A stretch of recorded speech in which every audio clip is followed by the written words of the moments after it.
Alors, je m'appelle Olivier Cachin, je suis journaliste et écrivain depuis plus de 30 ans, hein, même 35. J'ai animé une émission dans les années 90 qui s'appelait Rapline, qui a permis de découvrir en vidéo toute la nouvelle scène du rap français qui émergeait, qu'on a tourné. Depuis, j'ai fait des magazines, l'Affiche, Radical, des émissions de télé et autres. Enfin, je suis encore aujourd'hui journaliste et écrivain, auteur d'une trentaine de bouquins. Voilà. Je suis arrivé à la musique quand j'étais ado avec le punk, la new wave, qui étaient des mouvements extrêmement urgents, avec des nouvelles musiques, des nouveaux sons. Et la musique noire, le funk, le disco, j'ai vraiment découvert ça à la fin des années 70, début des années 80. Et puis ce qui m'a vraiment fait basculer, découvrir le hip-hop américain et apprécier ce que c'était un mouvement avec des textes d'une puissance incroyable, c'est un morceau en 1982 de Message, signé Grandmaster Flash and the Furious Five, même si en fait les deux rappeurs c'est Melly Mel et Dick Booty pour les initiés. Et ce morceau racontait en fait ce qui se passait dans les quartiers pauvres, noirs de New York. Et c'est la parfaite illustration de ce que Lino de Arsenic appelle du cinéma pour les aveugles. C'est-à-dire que on écoute un morceau et on a des images qui se forment tellement c'est visuel, tellement la puissance vocale amène des images mentales. Puis ensuite, il y a eu le rap français. Alors, moment préféré, c'est difficile parce qu'il y en a eu tellement. Mes premiers articles, c'est au milieu des années 80, dans un quotidien qui s'appelait Matin de Paris. Donc, ma première grosse interview, c'était Little Richard, fameux rocker des années 50 et 60 que j'avais interviewé. J'ai rencontré Eminem, David Bowie, beaucoup de grands artistes. Mais c'est difficile de sortir un moment précis parce que, encore une fois, il y en a tellement. Là, j'ai un tel éclectisme dans les goûts musicaux que j'aime bien le hip-hop, j'aime bien aussi certains aspects de la musique électronique, de la chanson, du rock, de la new wave. Donc c'est très dur de sortir un nom, mais si on doit parler d'interview, c'est James Brown, parce que rencontrer James Brown, c'est tellement incroyable. Et le plus drôle, c'est que je lui demande de dédicacer un disque, il me regarde, il me fait tu vas gagner beaucoup d'argent avec ça. Je lui dis non, ça c'est pour moi. Il fait ok, super. Et là, il m'a dédicacé avec un grand sourire. Ça, c'est des moments qu'on n'oublie pas, évidemment. Effectivement, pour un artiste, sélectionner les 5 albums les plus importants. Après, ce qui est marrant, c'est que ce genre de choix, c'est toujours subjectif. Déjà, ça, même moi, quand je choisis 5 albums d'un artiste, d'une semaine à l'autre, ça pourrait changer. Et puis, ce qui est drôle, c'est toujours les réactions. Ouais, vous avez mis un tel et pas un tel. Pourquoi vous avez oublié machin? Mais c'est le jeu. Je veux dire, chacun, la musique, c'est quelque chose de tellement vaste. Et puis, c'est tellement subjectif que un morceau qu'on trouve super, quelqu'un d'autre va dire ouais, bof, moyen, pas ouf. Mais bon, ça fait partie du jeu. Et puis quand on aime la musique, on aime bien dire ah oui, toi tu as choisi ça, mais moi j'aurais choisi ça. C'est tout un jeu. On n'aime pas les mêmes choses à 20 ans qu'à 50 ans. Et puis à 50 ans, on peut avoir la nostalgie de ce qu'on écoutait à 20 ans. Et du coup, quand on fait écouter ça à quelqu'un qui a 20 ans, il va me dire ouais, c'est ça que t'écoutais, ouais, bof, bof, bof. Mais il aura la même chose quand il aura 50. Donc c'est un cycle. Bah, je suis forcément nostalgique de la presse papier puisque j'ai été rédacteur en chef de l'Affiche pendant 12 ans, de Radical pendant 5 ans. Et puis c'est vrai que c'est quelque chose d'assez. Moi, je suis quelqu'un de physique. J'aime bien avoir un disque vinyle. Je regarde la pochette, les crédits. Je regarde tourner le sillon. Ça peut paraître idiot pour quelqu'un qui écoute en streaming, mais voilà, ça fait partie du truc. Et de la même façon, un magazine, tourner des pages, ça fabrique de la mémoire, là où le digital fabrique plus de l'amnésie parce qu'il y a tellement d'informations qui passent. Mais j'en parlais récemment avec Mehdi Maizi qui faisait le code sur Apple, qui arrête d'ailleurs cette année. Et il me disait, moi je regrette aussi un peu le papier parce que le papier, il y a une hiérarchie alors que le digital, on a l'impression d'être dans une jungle, il y a tellement de choses qu'à un moment, on ne peut pas tout suivre.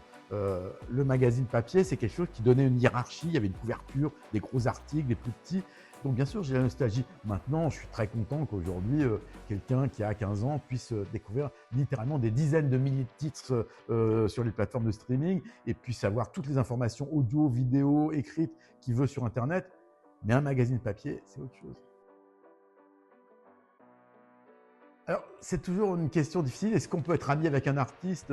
Plein de gens diront non, c'est du business. Ce qui est vrai à 99%. Maintenant, moi, des gens comme Joe Star, Didier Morville, que je connais depuis plus de 35 ans, c'est pas un pote proche, mais c'est un ami. Doc Gineco, dont je me suis occupé pendant longtemps et qui est vraiment lui, qui est vraiment un ami, qui a fait beaucoup de choses dans sa vie, pas que des bonnes, mais qui est un mec incroyable, formidable. Donc oui, il y a des gens dont je me sens proche, qui sont mais après, c'est pas des amis comme City, chez qui on est, que lui je connais, qui est avec un vrai pote. Un artiste, musique, c'est forcément quelqu'un où il va y avoir une forme de distance, mais ça n'empêche pas aussi une proximité. Par contre, ce qui est sûr, c'est que c'est aussi un milieu où, et là aussi j'en discutais avec Mehdi, où tous les deux on avait l'expérience des artistes qu'on connaissait, qu'on avait rencontrés à leur début, et dès qu'on aimait le moindre petit doute, c'est genre ah tu m'as trahi ou je pensais pas ça de toi. Alors que bon, être pote avec quelqu'un ou apprécier son art n'empêche pas d'avoir un point de vue critique sur certains morceaux ou certaines œuvres. Mais bon, les artistes sont tellement sensibles. Alors c'est marrant que vous me disiez ça parce que c'est vrai que c'est quelque chose auquel je pense depuis longtemps. Pour tout vous dire, je fais plus qu'y penser, j'ai commencé à écrire des trucs. Ça viendra peut-être pas l'année prochaine, mais bah, si tout va bien, peut-être qu'en 2027 ou début 2028, il y aura quelque chose signé de mon nom et qui ne parlera pas de musique, enfin qui parlera de musique à travers mon histoire à moi. Patience. En ce moment, il y a 2 actus. Alors, si tout se passe bien, Inch'Allah, comme on dit à la rentrée en octobre, il va y avoir un double DVD de Rapline, justement l'émission que j'animais dans les années 90, avec 45 clips qu'on a tournés nous-mêmes pour l'émission, avec Mystère Amer, MC Solar, NTM, IAM, tous les groupes de l'époque, des années 90, et le deuxième DVD avec des interviews. Donc ça, c'est pour octobre 2025. Et puis, pour mars-avril, je travaille depuis 1 an et demi avec un dessinateur qui s'appelle Gaston, pour les éditions Delcourt, pour une histoire du rap français en roman graphique. C'est-à-dire une BD, on a presque terminé au moment où on fait cette interview. Il y a 260 pages qui ont déjà été dessinées, donc ça veut dire quand même près de 3000 cases. Moi, j'ai écrit donc tous les textes et les légendes et les bulles. Et Gaston exécute avec son dessin tout ça. Donc ça, je vous dis, c'est une sortie pour mars-avril. Le titre n'est pas encore validé, donc je ne vous le dirai pas, mais vous en entendrez parler. Ça va faire du bruit, j'espère en tout cas. Alors, en fait, le costard, c'est marrant parce que c'est un truc dont j'ai eu à me préoccuper dès la première émission de Rapline, parce que quand j'ai commencé Rapline en 90, M6, la chaîne sur laquelle c'était diffusé, disait bon, c'est sur le rap, donc casquette, basket.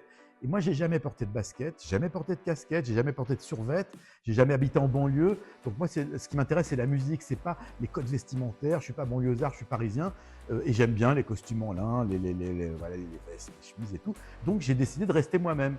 Alors c'est vrai qu'au début, on a plein qu'on dit qui se bouffon, d'où ils nous sortent ça. Mais ce que j'ai très vite entendu, c'est il est peut-être un peu chelou vu comment il s'habille, mais au moins il dit pas trop de bêtises. Et je préfère ça parce que si je m'étais habillé hip-hop, là j'aurais été déguisé et ça aurait été ridicule et j'aurais pas été à l'aise. Bon bah vous voyez, c'est resté jusqu'à aujourd'hui. Toujours pas t-shirt basket, mais bon voilà. En tout cas, ce qui est sûr, c'est que l'important, je pense, c'est de savoir de quoi on parle plutôt que de faire attention à comment on s'habille. Enfin, plus exactement, si, il faut faire attention à comment on s'habille, mais je préfère être bien habillé que bien déguisé.